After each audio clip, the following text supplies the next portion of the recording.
Halo teman-teman, kembali lagi bersama saya di channel ini. Kali ini kita akan belajar membuat disinfektan sendiri ya, di tengah kasus-kasus yang uh, melanda kita sekarang ini.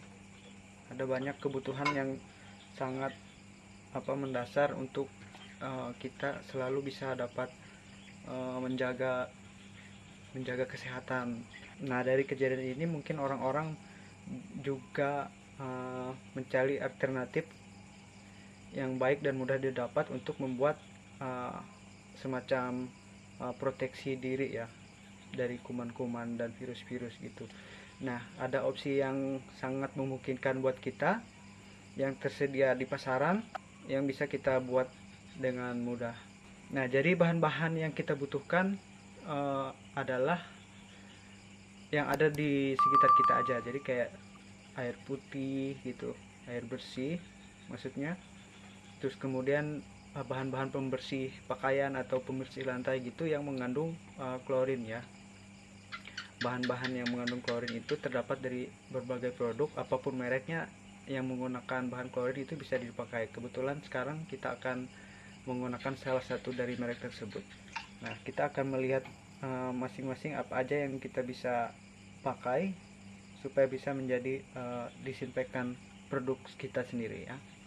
Pertama-tama kita memerlukan satu buah produk eh, pembersih pembersih pakaian. Yang kedua yang kita butuhkan adalah satu buah alat penyemprot seperti ini, bisa digunakan dicari di mana aja di toko-toko di dekat Anda, atau bisa Anda gunakan barang-barang bekas yang tersedia di rumah. Bahannya bisa jadi dari apa aja sih untuk menampung larutan di disinfektan kita.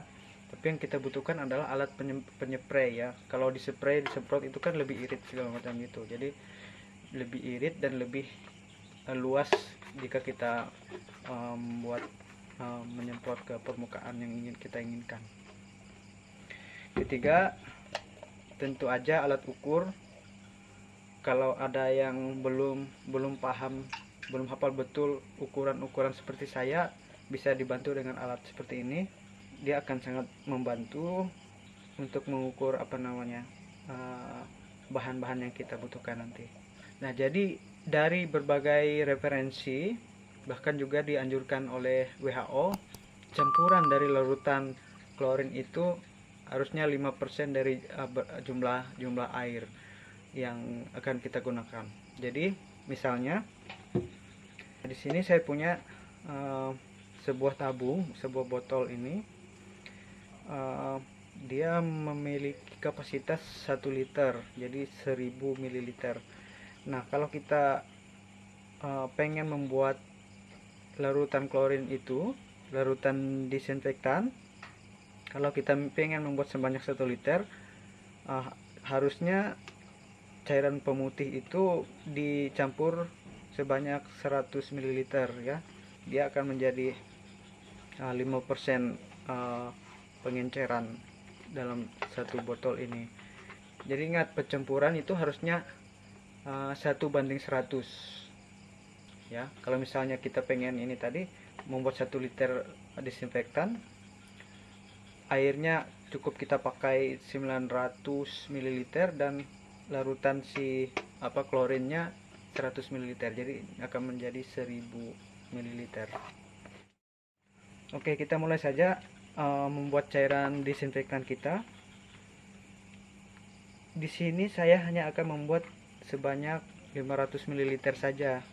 Jadi 500 ml itu adalah setengah liternya.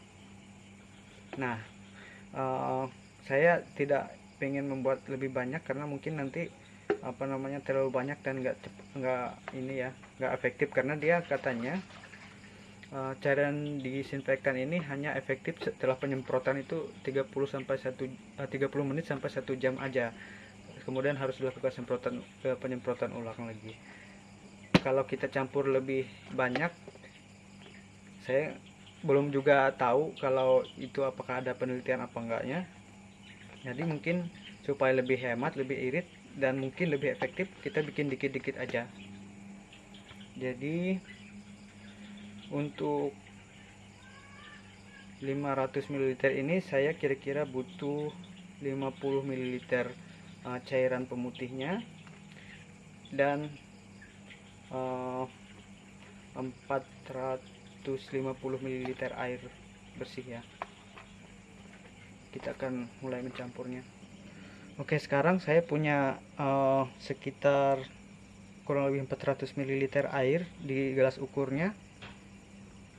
Airnya bisa air apa aja ya, yang penting air bersih ya. Kita campur nanti di dalam sini supaya bisa kita langsung aduk di dalam. Oke, kita tuang airnya.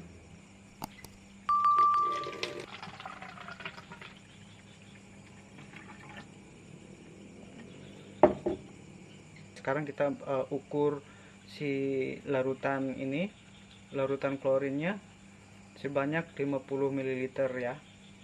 Kita akan tuang ke dalam air yang kita sudah masukkan tadi.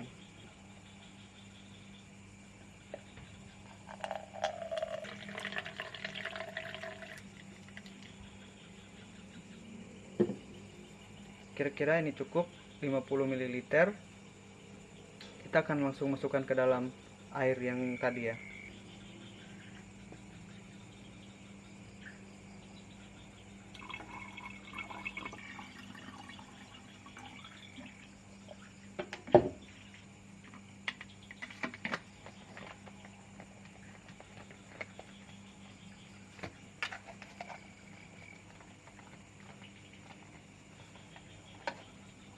Oke, jadi cairan disinfektan kita sudah selesai. Kita kocok beberapa saat supaya tercampur dengan baik. Kemudian cairan ini bisa kita gunakan langsung ya. Cairan ini tidak boleh diperjualbelikan, hanya boleh kita gunakan sendiri di rumah. Kemudian tidak dianjurkan untuk disemprotkan di tangan ya, hanya untuk benda-benda tertentu aja yang sering kita pegang, kayak gagang pintu atau apa aja yang sering kita pegang. Oke, terima kasih banyak sudah menonton. Semoga info ini bermanfaat untuk kita semua, dan tetap waspada dan jaga kesehatan selalu. Terima kasih.